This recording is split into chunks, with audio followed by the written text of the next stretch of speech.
We started a service called Missional Community. We've learned God is our Father. That means we are one family. We are brothers and sisters. The division and that our differences divide us is a lie. The truth is we are already one. We're not trying to find what we have in common. What we have in common is a lot. The image of God and the blood of Christ. What's mind-boggling is our differences.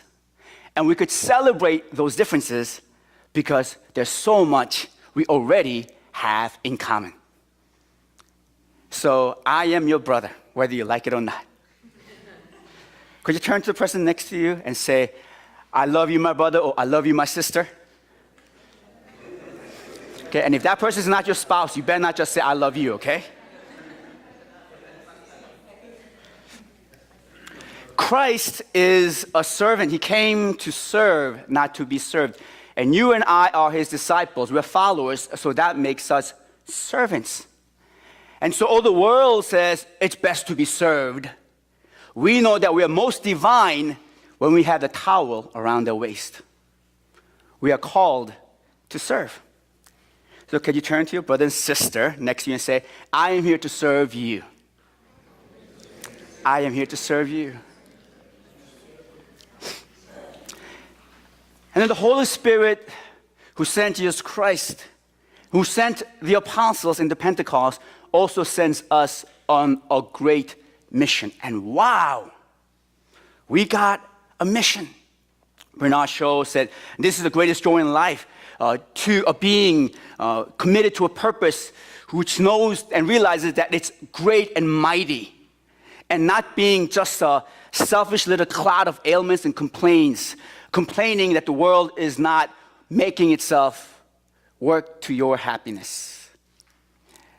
There is no greater joy than to be given to a purpose mighty and greater than our own little sliver of time. And is there any mightier purpose than the mission of God? You have been called to do the work of God, and you are missionaries. That's great. But then it hits us. Whoa, missionary. That sounds like a lot of work. I mean, I'm already busy. Right? Family and work. And then is mission work another sphere of activities that I must add on to my life, and I can expend hours a day? It just sounds like a lot of work and hard work.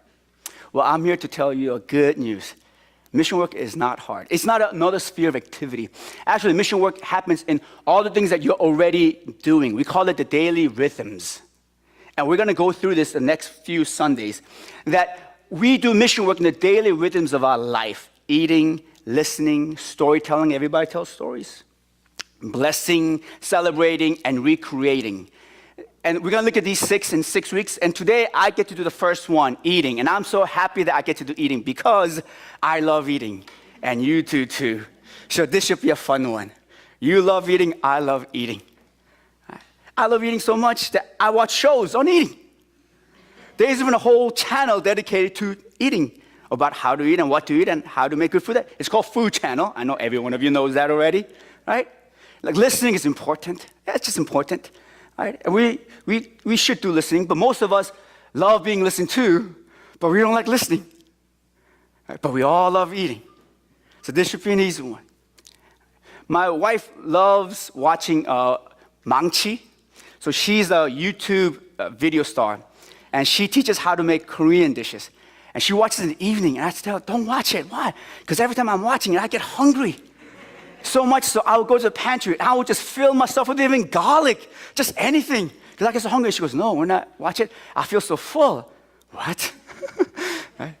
But I realized that when she watches it, she's always trying to do that dish the next day. So actually, I'm pretty happy. You can watch all you want. All right? I just go and do something else so I don't get hungry, and I'll save my appetite for tomorrow. Right? We all love eating. And God says, your mission work. In fact, I would say one of the most important mission work is done in eating. So today, what I want to do is we're going to think about eating. We're going to reflect on it theologically from divine perspective. There's a lot to be said, but I'm going to just say 4 small things. Eating is necessity, eating is communal, eating is sacrifice, and eating is pleasure. And as we look at those things, we're just going to show a little, a different thing that we do in what we already do, right? A deeper intention, a slight difference of action, and then it becomes mission work. Really, a slight difference makes a huge difference. Like water, 99 degrees. With 99 degrees water, it's warm, but you can't do anything with it. Up the temperature, 100 degrees, it's boiling, and now you could cook things with it. That's all it is sometimes in our life.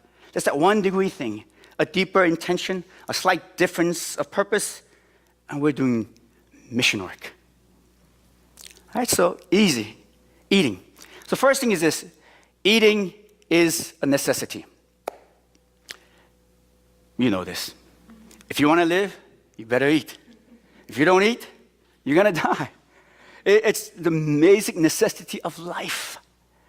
Now, we know that Jesus, when he was tempted, he says to Satan that you cannot live by bread alone, but by every word of God.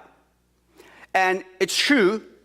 And it's a way to say, and we studied this when we do the temptation series that we did, that it means that we are spiritual beings primarily first. But that doesn't mean that we ever cease to be physical beings.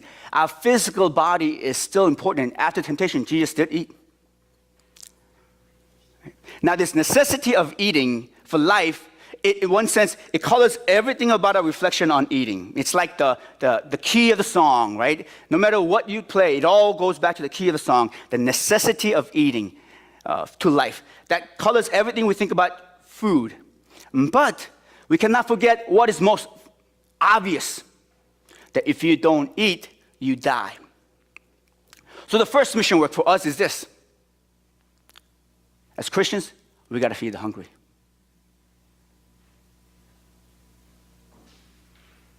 We have to feed the hungry. When someone dies of starvation,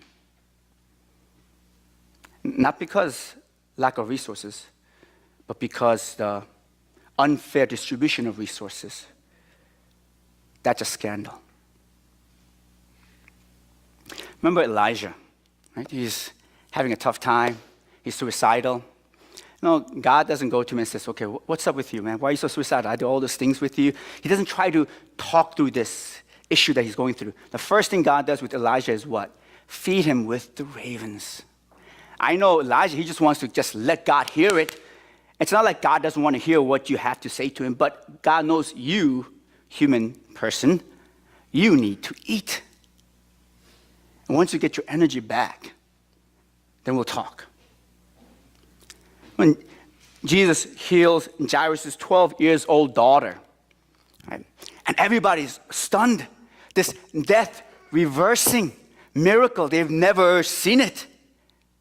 And everybody's stunned and they want to celebrate, they're clapping, the apostles, the parents, maybe they want to show to the world, look, my girl's come back. But he sits down the parents and says, look, the first thing you got to do for your girl is feed her. Because she just died. And before that, hours, I'm sure she didn't eat. She's alive, which means she's hungry. Feed her. And so that's our call too. We must feed the hungry. 1 in 9 people don't eat enough, that they lack nutrients. And so they don't live up to their full potential. Every minute, 4 children still die of starvation. Catholic Resources in their website says, the most important thing you need to know about world hunger is that you can stop it if you want to. Gosh, that hits hard. And the most difficult problem is lack of commitment. You know the story Jesus says, when they gather, you fed me, or you did not feed me. And I wonder, what will I hear? What will I hear? The first mission work is we must feed the hungry. And I think you know all the different resources, Compassion International, World Vision. Again, through the website, I'll share a few more links.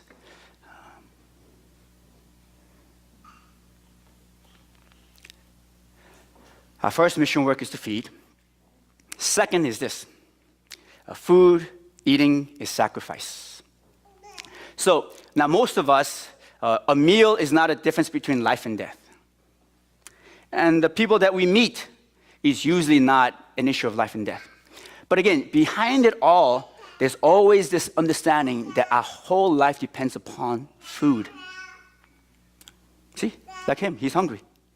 See? So we even say, oh, I'm so hungry that I could die. It's a hyperbole, but it has a bite of truth to it. If we don't eat, we die.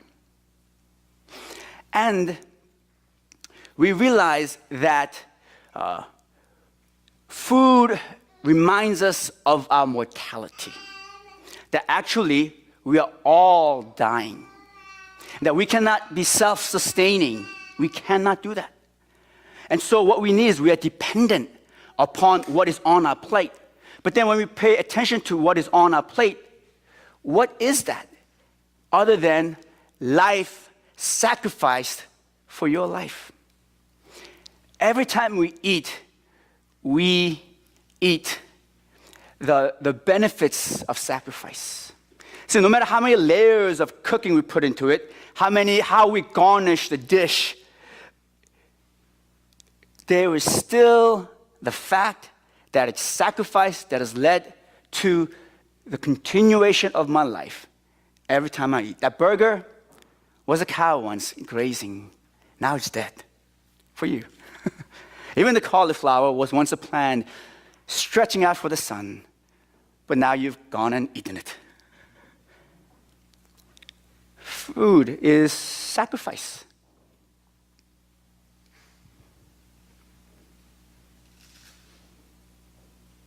So our response to this, here's our mission work, okay, very simple, is to be mindful of it and say grace. Be mindful of it and say grace. Because we keep forgetting. We keep forgetting that as we think we're self-sustaining, but every meal reminds us that we're not. You cannot live on your own. You need the sacrifice of others to continue on. We forget it so often that God doesn't just remind us once a day, not just twice a day, but 3 times a day. I think that's why we have to eat 3 times a day, because we need those reminders. And grace is saying, yes, Lord, I am a mortal being, and I live because of sacrifice of others. Alton Brown, in an interview, you guys know Alton Brown. Again, you know Food Channel, so you know Alton Brown, right? The great scientist, humorist, chef. And he says that, every time before I eat the meal, I always say thanks. Why? Because if you know how food gets to your plate, how can you not say thanks? See, for him, it's not a religious practice. It's life, recognizing life. I know we grew up in the church and we say grace habitually, but we got to break that. And I don't mean break that by saying all new fancy ways of praying every time you pray, but actually every time you pray, you just stop and look, and then say your grace. That's mission work. Especially nowadays, right, where we live in a post-Christian world where people don't say grace. For you to say grace in a thoughtful way, again, not in an eloquent way, but in a thoughtful way, that's a witness to the truth. Okay? Not the lie, but the truth that we live because of sacrifice of other lives. We have neighborhood kids coming in.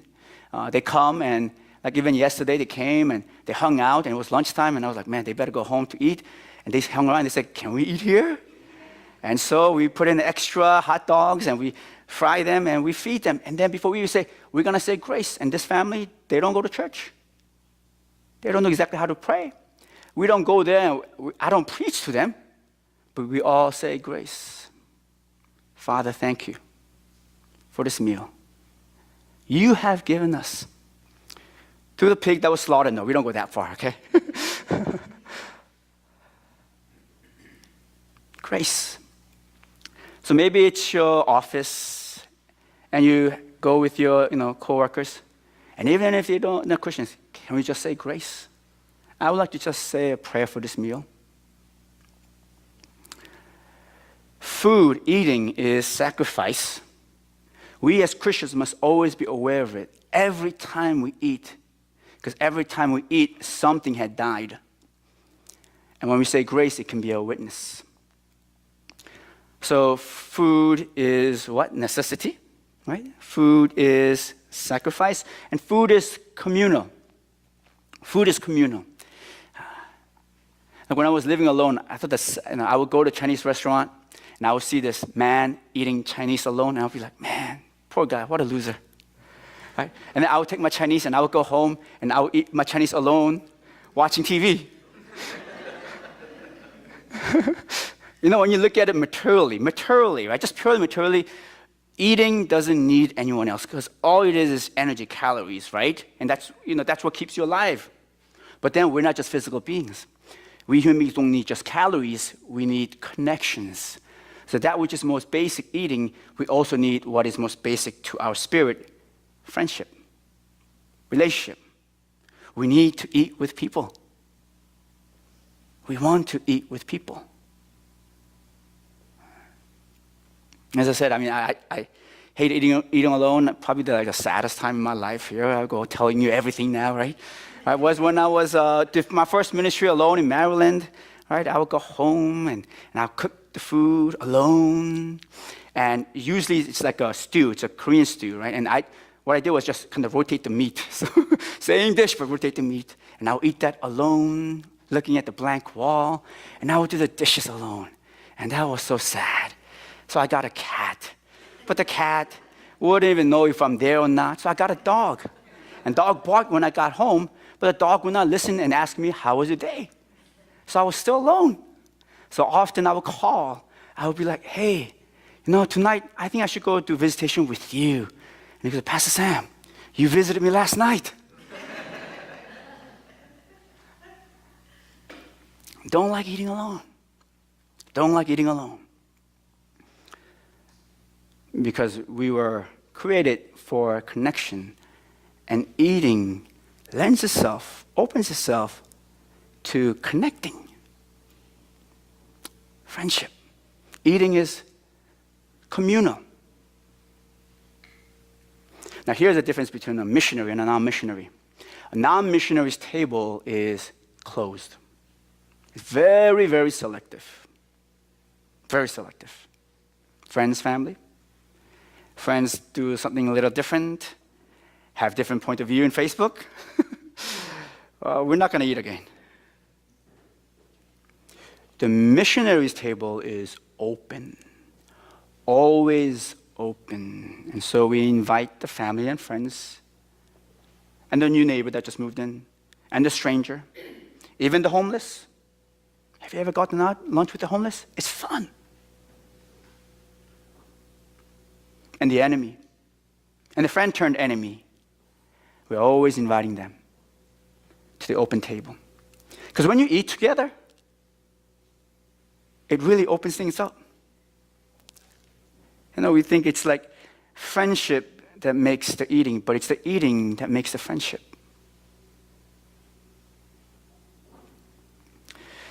In Washington, D.C., Michael and his wife and his 14-year-old girl, it was summer, invited his family and friends. It was the perfect night. The hot day had gone away. The cool evening breeze was blowing. Barbecue, French wine, great cheese. It was just a great evening until this young man came running into their backyard with a gun and put it into one of his guests, Christina's temple, and said, give me all your money, or I'm going to begin to shoot. And then moved it to his wife's head. They were scared. They fished for the cash. They didn't have any. They were worried what this man would do. So they tried to maybe talk him out of it. What would your mother do? What would your mother think? What would your mother think if you do this? I don't have a mother. Just give me your cash. I'm going to begin to shoot. And then Christina gets an empty glass and says, we came here to celebrate. Would you like a glass of wine? And his face changed. And the tension that was so thick just disappeared. And she poured him the wine, and he drinks it, and he goes, damn, that's a good wine. Would you like some cheese? Takes the cheese, nibbles, and then the wine and the cheese, letting the pungency of the cheese and the bitterness of the wine mix in his mouth. And there they just enjoy the wine and the cheese and the stars and the chirping of the insects. And then he goes, can I get a hug? Yeah, okay. Can I get a group hug? Okay. So there they are, 8, now 9, group hug. And he says, I guess I came to the wrong place. And takes the glass, still filled with wine, and leaves. So after it's all done and they clean up, they go out and they see in the sidewalk the emptied glass placed gently on the sidewalk. When you eat together, things change. Muggers become huggers.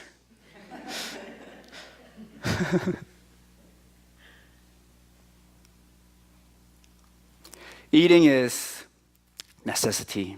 Eating is sacrifice. Eating is communal. And eating is pleasure. It's pleasure. Yeah. The most fundamental thing to living, eating, right? And God makes that into one of the most pleasurable things in life. And I think that should tell us the nature of God. Our God is a God of joy and pleasure. And God desires for us to have pleasure. Thomas Merton says sin is boring. We Christians know what it means to have pleasure because we seek the pleasure in the things themselves, not the abuse of it.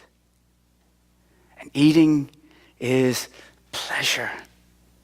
I mean, animals don't get pleasure. They get hunger pangs and they have to satisfy it, and I'm sure there's some satisfaction after that, but I don't think they have pleasure. I don't think the lions get together and says, what type of meat do you prefer? Like, I like the gamey gazelle, not the tender zebra. I don't think they talk about that. I don't think, wolves get together and say, so what do you feel like tonight? You and I, we have that perennial existential question. What are we going to eat? That's grace. That means we're choosing what pleasure we're going to allow to enter into our body tonight. We enjoy the food that sustains us. What is most basic is what is most pleasurable to this body. And we have to enjoy it.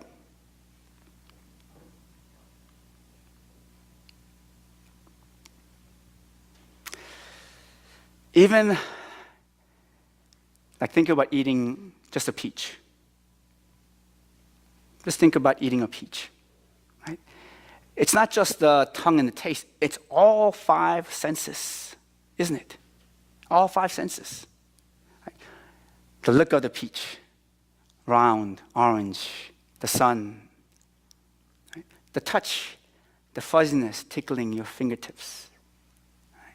The smell, citric, but not acidic, warm as a summer sun. And as you bite into it, not crispy like apple, but your teeth just sinks in like a soft, warbling melody.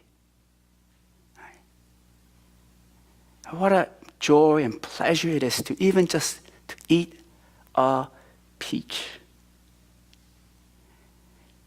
In all 5 senses. Now, this poem, I think, does a better job.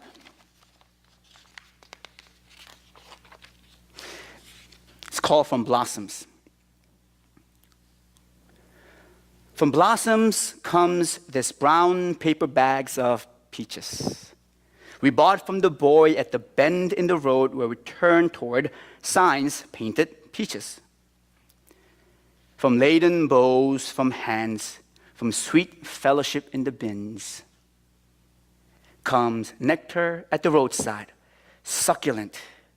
Peaches we devour, dusty skin and all, comes the familiar dust of summer, dust we eat. And it is true, it's dust somehow transformed into a peach. Oh, to take what we love inside, to carry within us an orchard, to eat not only the skin but the shade, not only the sugar but the days, to hold the fruit in our hands, adore it, then bite into the round jubilance of peach. There are days we live as if death were nowhere in the background, from joy to joy to joy, from wing to wing, from blossom to impossible blossom to sweet, impossible blossom. That's what eating a single peach is, reminding of the miracle of life, the interdependency of everything, the sacrifice of life, and the pleasure that God gives us. Genesis. I realized near the end of my message that I didn't read the scripture to you. I got so excited about eating. Genesis chapter 18. But it still fits well here. Genesis chapter 18. Right. Verse 1 through 7. The Lord appeared again to Abraham near the oak grove belonging to Mamre. One day Abraham was sitting at the entrance to his tent during the hottest part of the day. He looked up and noticed 3 men standing nearby. When he saw them, he ran to meet them and welcomed them, bowing low to the ground. "My Lord," he said, "if it pleases you, stop here for a while. Rest in the shade of this tree while water is brought to wash your feet. And since you've honored your servant with this visit, let me prepare some food to refresh you before you continue on your journey." "All right," they said, "do as you have said." So Abraham ran back to the tent and said to Sarah, "Hurry, get 3 large measures," so it's a patriarchal society, okay, "of your best flour, knead it into dough, and bake some bread." But Abraham does his duty too. Then Abraham ran out to the herd and chose a tender calf and gave it to his servant, who quickly prepared it. When the food was ready, Abraham took some yogurt and milk and the roasted meat, and he served it to the men. As they ate, Abraham waited on them in the shade of the trees.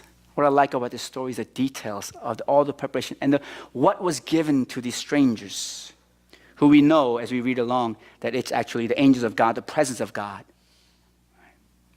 And what we see here is Abraham and Sarah cooking the best they have in the house to feed the strangers, to give them the pleasure. I mean, can you get any fresher than a flour kneaded on the hot to the plate right there? And it's like Abraham goes to choose the most tenderest calf. I don't know how anyone does it. Like, does he push the muscle tender, right? And right there, right? Put down with knife, skinned, and the meat cooked. You can't get fresher than that. And the milk and the yogurt, the details. See, we Christians, we seek a God of pleasure. And yes, I believe that it is our privilege to enjoy food, to be the best type of food critic. The best type of food critics are those who are not critical, but were able to speak about the pleasures of eating and be able to share. And you and I, we should be that. And the best type of cook. The Christian should be the best cooks. Like here, Abraham and Sarah, and he gets a whole party to cook the best meal. And I believe that meal was central to all the events that happens here. I mean, why else go through all the details of what Abraham prepared?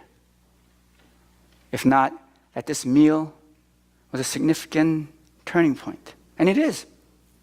I imagine the stranger God sitting down and enjoying the rib, and then so much juice that he is even sucking from the marrow of the bones, and he takes that fresh bread and then soaks it in that juice, and then the juice of the meat tastes different when it's in the texture of the bread, and enjoys it.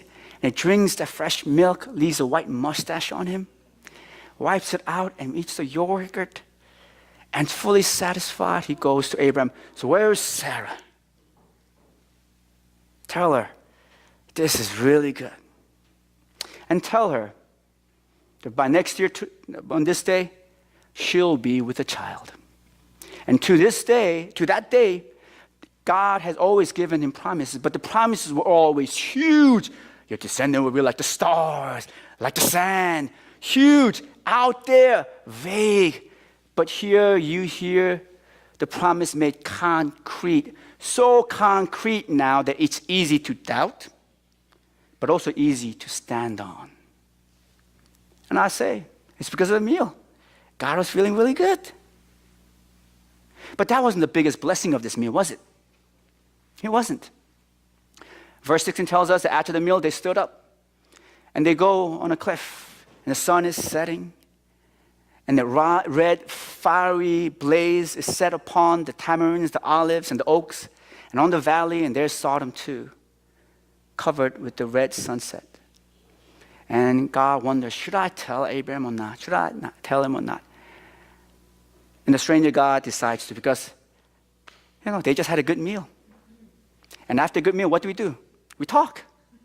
We talk. We let everything known.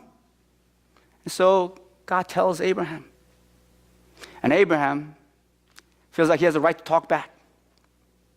He fed him. So he better listen to what I have to say. So if there were 50 righteous, would you destroy the whole city? Abraham is interceding. It's not just for Lot.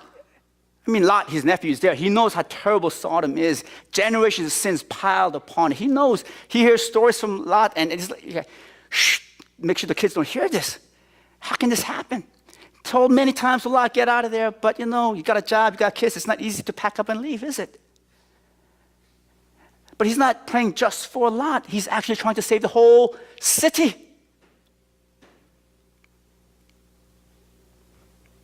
Stranger God, did you like the steak? Wasn't that rib really good? Yeah. How about 40? If there were 40 was there. Did you like the bread? In Palestine, no one can bake bread like my wife Sarah. How about 30? Did you like the milk? Hits the spot on a hot day, right? How about 20? And the yogurt. The sweetness and sourness dancing like they were couples in love. How about 10? There was not even 10 there. And Sodom meets judgment. But the work of Abraham still stands. He's the father of all nations. Because he prays for Sodom. And I would say that's mission work. And it all starts with eating together. Mission work is eating together. Right? Everybody's not, okay, I could do this. Right? Eating together.